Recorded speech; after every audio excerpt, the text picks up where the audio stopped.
Bismillahirrahmanirrahim. Assalamualaikum warahmatullahi wabarakatuh. Alhamdulillahirrahmanirrahim.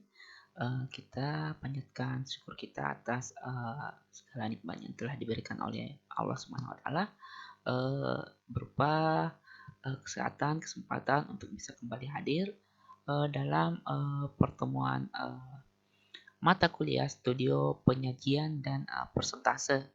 Jadi ini merupakan pertemuan atau materi yang ke-9 ya. Jadi kalau berbicara mengenai pertemuan, jadi pertemuan kali ini adalah pertemuan perdana dengan saya. Jadi sebelumnya pertemuan 1 hingga pertemuan ke-9 atau materi 1 hingga materi ke-8 ke-8 itu dibawakan oleh Pak Fadil Surur. Jadi sekarang untuk materi ke-9 hingga ke-16 nantinya itu akan dibawakan oleh saya sendiri, yaitu Hairul Sanusman. Jadi ya, adapun tema kita atau kuliah kita pada kesempatan kali ini yaitu mengenai teknik penyajian dari flowchart. Nah, flowchart. Jadi mungkin teman-teman ada yang sudah pernah mendengar istilah flowchart atau mungkin bahkan sama sekali belum pernah mendengar mengenai apa sih flowchart itu ya. Jadi flowchart. Jadi kalau disederhanakan, flowchart itu dalam artian umum, kalau disederhanakan, flowchart itu adalah sebuah bagan yang mempunyai arus. Jadi bagan-bagan yang mempunyai arus, di mana bagan-bagan artinya bagan-bagan itu artinya ada beberapa bagan yang memiliki arus, punya arus. Kemudian menggambarkan langkah-langkah penyelesaian suatu masalah. Jadi flowchart ini di samping terdiri dari bagan-bagan arus yang mempunyai arus, juga flowchart ini menggambarkan langkah-langkah dalam menyelesaikan suatu permasalahan. Ketiga yaitu flowchart ini merupakan salah satu cara dalam penyajian algoritma. Oke, jadi secara pengertian definisi flowchart atau bisa disebut juga sebagai bagan alur adalah diagram yang menampilkan langkah-langkah dan keputusan untuk melakukan sebuah proses dari suatu program. Setiap langkah digambarkan dalam bentuk diagram dan dihubungkan dengan garis atau arah panah.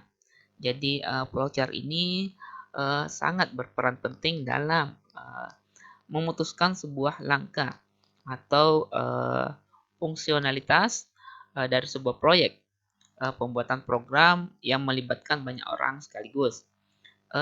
Selain itu juga dengan menggunakan flowchart atau bagan alur ini, sebuah program akan menjadi lebih jelas, kemudian lebih ringkas, dan akan mengurangi kemungkinan untuk terjadi kesalahan dalam penafsiran. Jadi penggunaan flowchart ini dalam dunia pemrograman juga merupakan cara yang baik untuk menghubungkan antara kebutuhan teknis dan kebutuhan non-teknisnya.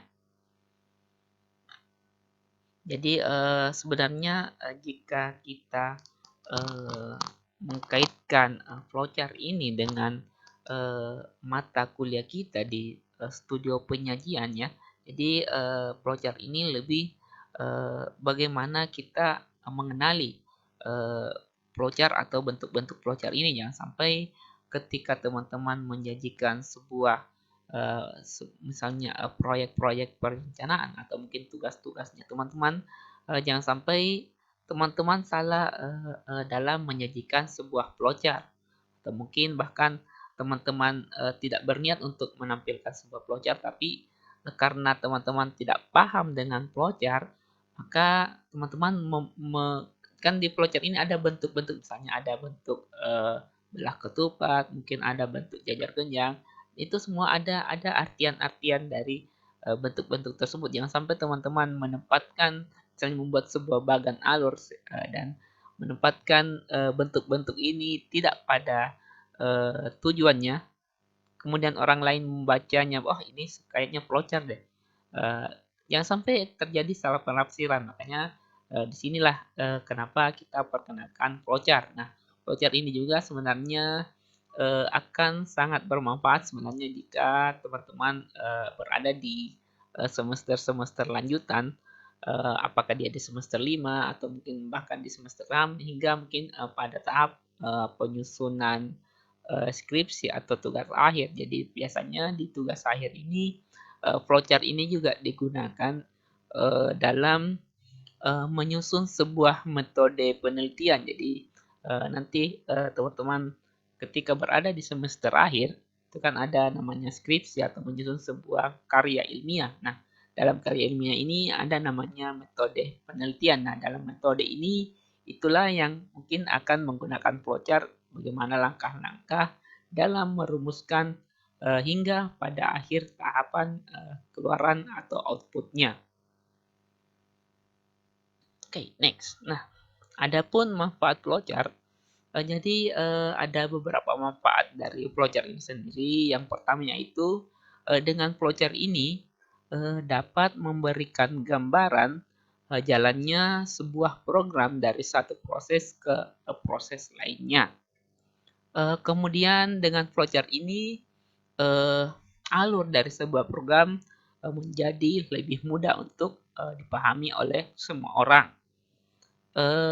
Ketiga yaitu dengan menyederhanakan rangkaian prosedur agar memudahkan dalam pemahaman terhadap informasi tersebut. Jadi flowchart ini sangat memudahkan kita dalam menampilkan atau menyajikan sebuah data sehingga orang-orang akan mudah untuk memahami apa yang kita sajikan tersebut.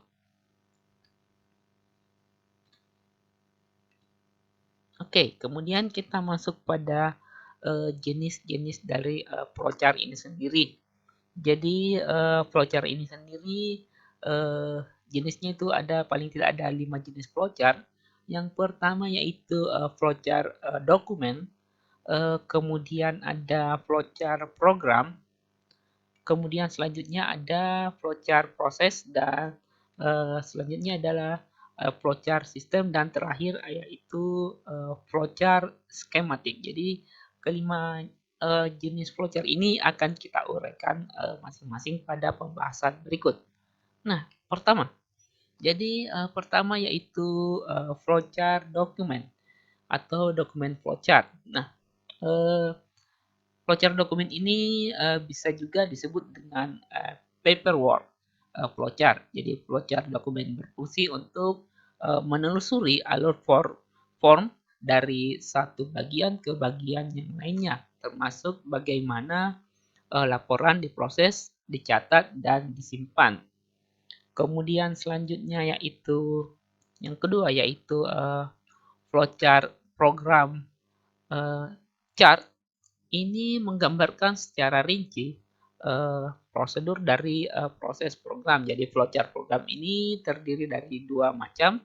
Yang pertama yaitu flowchart logika program, kemudian yang kedua yaitu flowchart program komputer terinci. Selanjutnya yaitu flowchart proses. Jadi flowchart proses ini adalah cara penggambaran rekayasa industrial dengan cara merinci dan menganalisis langkah-langkah selanjutnya dalam suatu proses atau prosedur dari sebuah sistem. Jadi ini lebih banyak dipakai pada merekayasa dalam sebuah prosedur industrial. Kemudian selanjutnya yaitu flowchart system. Jadi flowchart system ini adalah flowchart yang menampilkan tahapan atau proses kerja yang sedang berlangsung di dalam sistem secara menyeluruh. Selain itu, flowchart system ini juga menguraikan urutan dari setiap prosedur yang ada di dalam sebuah sistem. Jadi flowchart sistem ini sepertinya ini yang akan lebih banyak digunakan dalam mungkin kelanjutan teman-teman di semester-semester berikutnya. Bahkan ada mata kuliah pendekatan sistem kalau nggak salah di semester 3 atau semester 4 ya. Jadi dalam pendekatan sistem itu tentunya akan digunakan flowchart sistem seperti ini. Nanti dosennya akan mengajarkan bagaimana hubungan antara sistem yang satu dengan sistem yang lainnya. Kemudian yang terakhir yaitu flowchart skematik.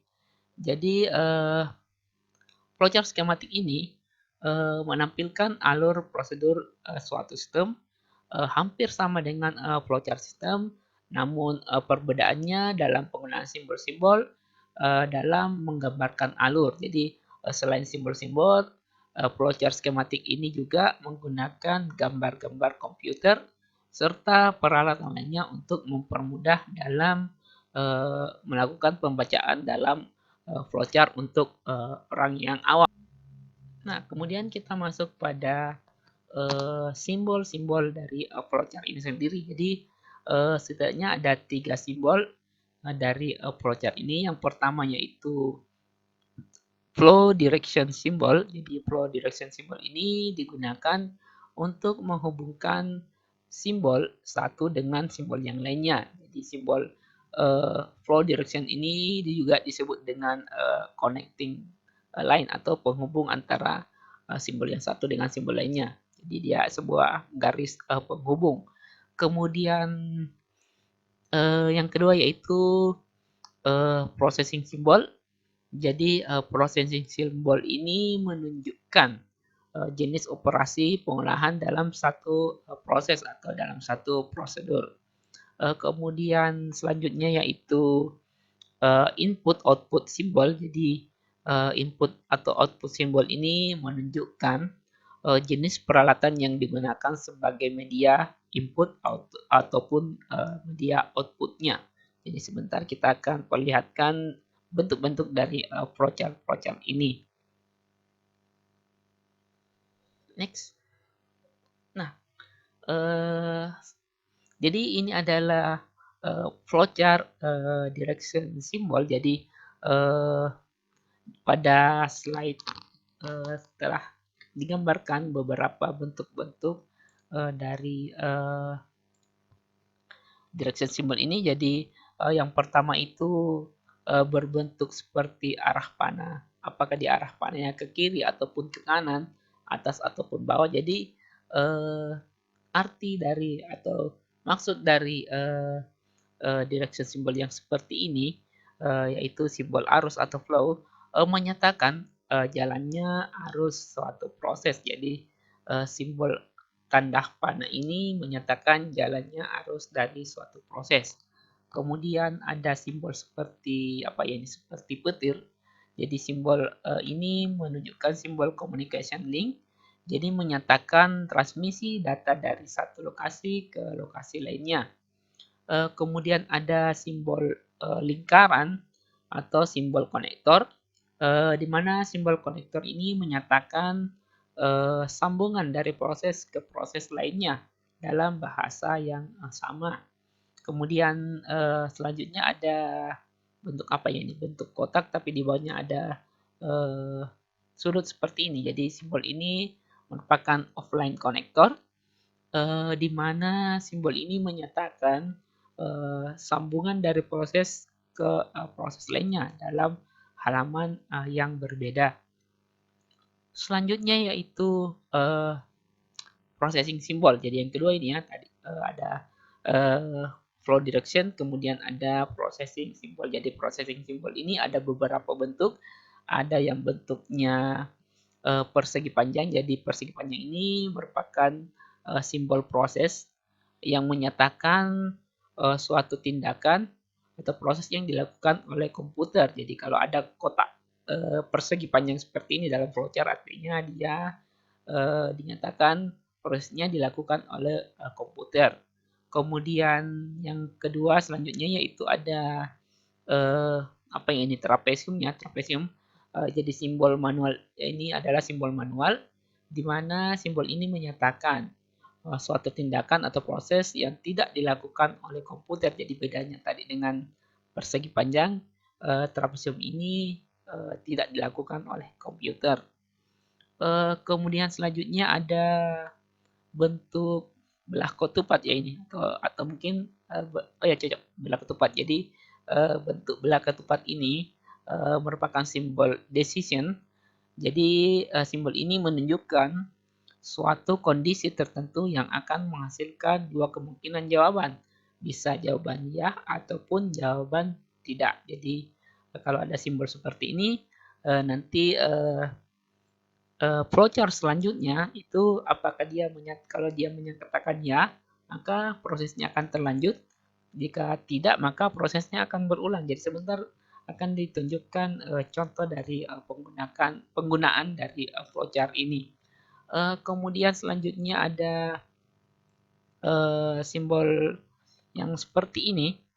Jadi simbol ini merupakan simbol predefinite proses, di mana simbol ini menyatakan penyediaan tempat penyimpanan suatu pengolahan untuk memberi harga awal. Kemudian selanjutnya ada simbol berbentuk seperti ini, elips ya.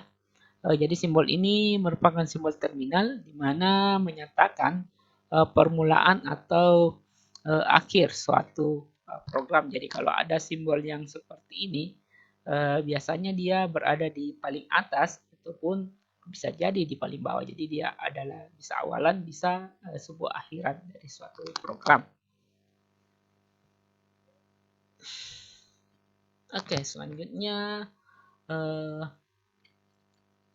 masih processing simbol ya. Jadi proses simbol ini ada beberapa bentuk ya. Ada, paling tidak ada 8 bentuk. Jadi selanjutnya ada bentuk kotak, tapi di ujungnya ini ada berbentuk elips seperti ini. Jadi simbol ini merupakan simbol caging operation. Jadi ini menyatakan segala jenis operasi yang diproses dengan menggunakan suatu mesin yang mempunyai keyboard. Kemudian selanjutnya ada simbol segitiga sama kaki ya ini. Jadi simbol ini merupakan simbol offline storage, di mana menunjukkan bahwa data dalam simbol ini akan disimpan ke suatu media tertentu. Kemudian terakhir yaitu simbol apa ya ini, bangun trapesium lagi kayak ini. Jadi simbol ini merupakan simbol manual input, di mana menunjukkan bahwa masukkan data secara manual dengan menggunakan online keyboard. Jadi seperti ini bentuknya jika menggunakan menggunakan online keyboard. Oke, selanjutnya kita masuk pada input maupun output dari simbol. Jadi ada paling tidak ada 6 simbol ya. Jadi simbol pertama itu pada slide kita bisa lihat bentuknya. Jadi simbol ini merupakan simbol input output yang menyatakan proses input output tanpa tergantung jenis peralatannya. Kemudian yang kedua yaitu simbol seperti ini ya, seperti trapesiumnya. Simbol ini adalah simbol punched card.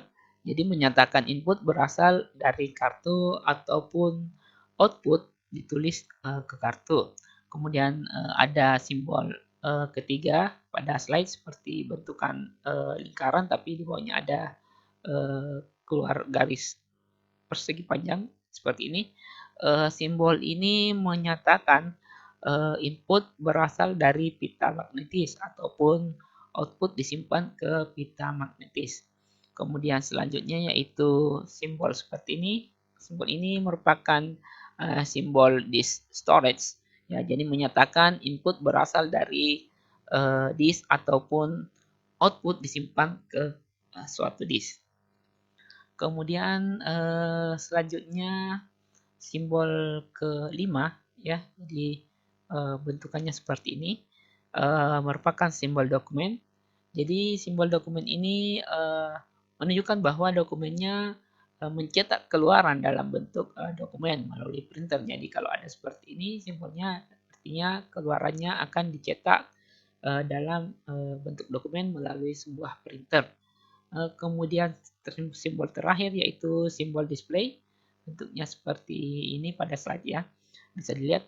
Jadi simbol ini mencetak keluaran dalam layar monitor. Itu tadi beberapa bentukan-bentukan simbol. Jadi selanjutnya kita akan masuk pada contoh dari penggunaan flowchart sistem.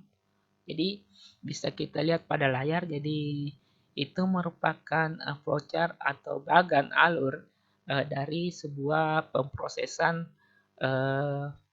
hasil ujian. Jadi sebuah pemrosesan laporan hasil ujian di mana data awal. Jadi data awal ini merupakan data jawaban ujian. Jadi kalau ada simbol seperti ini kan sudah dijelaskan tadi bahwa yang bentuk seperti itu adalah simbol punch card di mana menyatakan input berasal dari kartu ataupun output ditulis ke kartu. Jadi ini adalah bentukannya.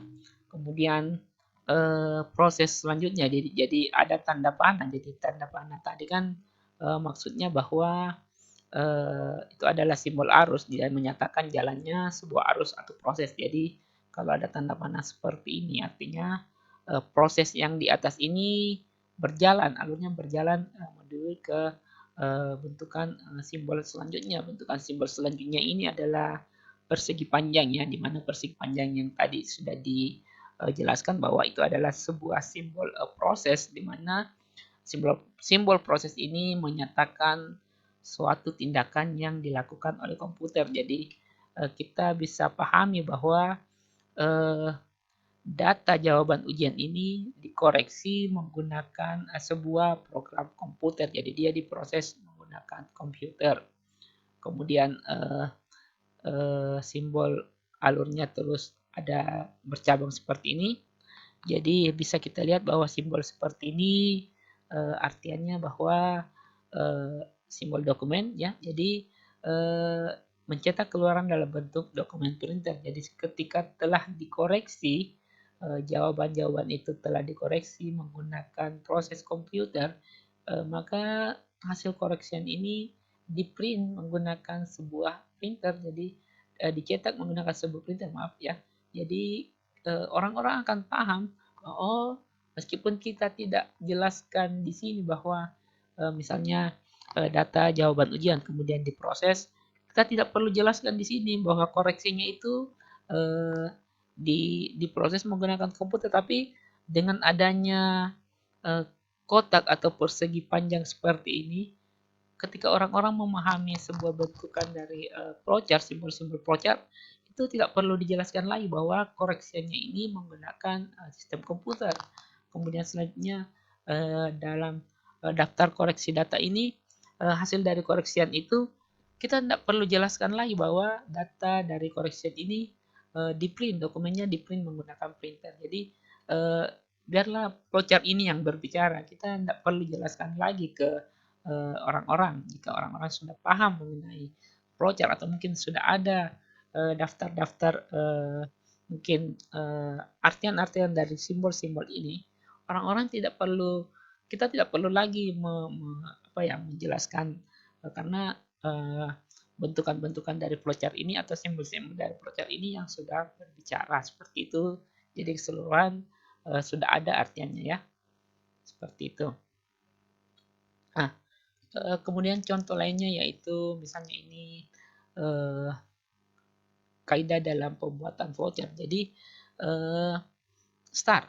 Jadi itu kan mulai. Jadi bentukan seperti ini kan telah dijelaskan simbol yang sebelumnya bahwa simbol yang seperti ini adalah dia adalah permulaan, bisa permulaan maupun sebuah akhiran.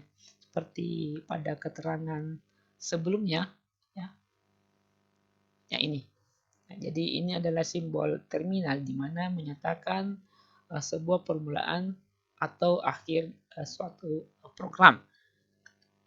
Jadi jadi simbol seperti ini tidak mungkin ada di tengah-tengah sebuah bagan. Dia pasti ada di awalan maupun di akhiran. Kemudian simbol kotak seperti ini persegi panjang kan tadi artinya uh, pemrosesan ini diproses menggunakan komputer. Jadi start, kemudian inputnya ini dikoreksi menggunakan komputer atau diinput menggunakan komputer, kemudian prosesnya tetap menggunakan komputer, outputnya juga menggunakan komputer, dan akhirannya seperti ini. Ini menyatakan bahwa semua proses yang dilakukan itu sudah berakhir di sini karena tidak ada lagi uh, simbol dari sebuah penghubung ini atau tanda panah ini. Kemudian contoh lainnya untuk pengolahan data. Jadi flowchart yang seperti ini inilah yang sering muncul di apa sebuah skripsi atau laporan akhir dari studi mahasiswa. Jadi biasanya dalam laporan studi akhir atau skripsi ataupun laporan penelitian itu kan menggunakan metode penelitian ya. Jadi biasanya berbentuk seperti ini. Jadi misalnya dia start atau permulaan dari penelitian, kemudian ada proses seperti ini, read, misalnya di read, kemudian selanjutnya flowchart seperti ini kan bisa dilanjut, bisa tidak kan, pengertian yang tadi di sini. Nah, ini simbol decision menunjukkan bahwa suatu kondisi tertentu yang akan menghasilkan dua kemungkinan, bisa ya, bisa tidak. Jadi ketika ya, maka dia akan berlanjut ke sini atau mungkin bahkan bisa selesai. Tapi ketika tidak, ketika decisionnya adalah tidak, maka terjadi proses kembali, kemudian dibaca kembali, kemudian diulang pada proses sebelumnya. Jadi seperti itu. Jadi ketika uh, ada simbol seperti ini, kita tidak perlu lagi menjelaskan bahwa uh, ini bisa decisionnya bisa tidak, bisa ya. Tapi ketika orang setelah memahami simbol-simbol dari flowchart ini, kita tidak perlu lagi menjelaskan secara lebih mendalam. Cukuplah simbol-simbol inilah yang perlu dipahami oleh setiap orang. Jadi ketika menyusun sebuah metode penelitian, kan biasanya dalam metode penelitian kan itu kan hanya sebuah cetakan kan. Ketika kita telah menyelesaikan laporan skripsi atau laporan penelitian, itu kan outputnya kan sebagai sebuah dokumen atau mungkin sebuah jilitan skripsi. Nah, ketika jilitan itu jilitan itu kan menjelaskan dirinya sendiri. Jadi flowchart atau metode penelitian yang kita gunakan pada penelitian itu kan akan menjelaskan sendiri. Jadi tidak perlu lagi kita muncul menjelaskan ke orang, oh inilah prosesnya. Jadi ketika ada flowchart seperti ini, ya sepertilah. Jadi dia sudah ada penjelasannya ketika kita pahami flowchart seperti ini. Kemudian selanjutnya contoh lainnya, jadi ini adalah menghitung luas overlay. Jadi overlay itu sebuah proses timpang tindih dari sebuah peta. Jadi ada paling tidak ada dua peta yang kita tumpang tindih, artinya digabungkan menjadi sebuah satu peta dengan data-datanya yang sudah ada dalam kedua peta tersebut. Jadi overlay ini biasanya digunakan ketika ingin menganalisis, misalnya analisis kesesuaian lahan. Jadi ada namanya analisis kesesuaian lahan, biasanya digunakan metode overlay. Jadi flowchart ini juga bisa menjelaskan bahwa dengan metode overlay ini apa-apa saja yang terproses di dalamnya. Misalnya ini apa artinya ketika ada bentukan jejar genjang seperti ini. Kemudian apa artinya ketika ada bentukan persegi seperti ini, persegi panjang seperti ini. Jadi itulah mengapa flowchart ini sangat kita perlu untuk diketahui. Jadi jangan sampai orang-orang yang atau teman-teman yang belum tahu mengenai flowchart ini membuat sebuah bagan alur eh, tanpa tanpa mengetahui misalnya jajar genjang ini artinya apa, kemudian persegi panjang ini artinya apa, kemudian bentukan elips ini artinya apa. Dan sampai ini teman-teman hanya menempatkan sesuai ke hatinya, misalnya di awalan start itu teman-teman menggunakan misalnya persegi panjang atau mungkin menggunakan jajar genjang, itu kan akhirnya akan salah karena teman-teman tidak mengikuti eh, apa artian-artian dari simbol-simbol ini. Jadi jangan sampai ada yang eh, karena sesuka hatinya, jadi wah saya mau tempatkan di paling awal ini saya mau tempatkan bentukan segitiga, kemudian selanjutnya saya mau tempatkan bentukan elips seperti ini. Itu kan jadi salah. Makanya perlu dipahami atau mungkin bahkan perlu dihafal mungkin bentukan-bentukan dari simbol-simbol flowchart ini sendiri. Saya rasa seperti itu. Yap, oke. Okay.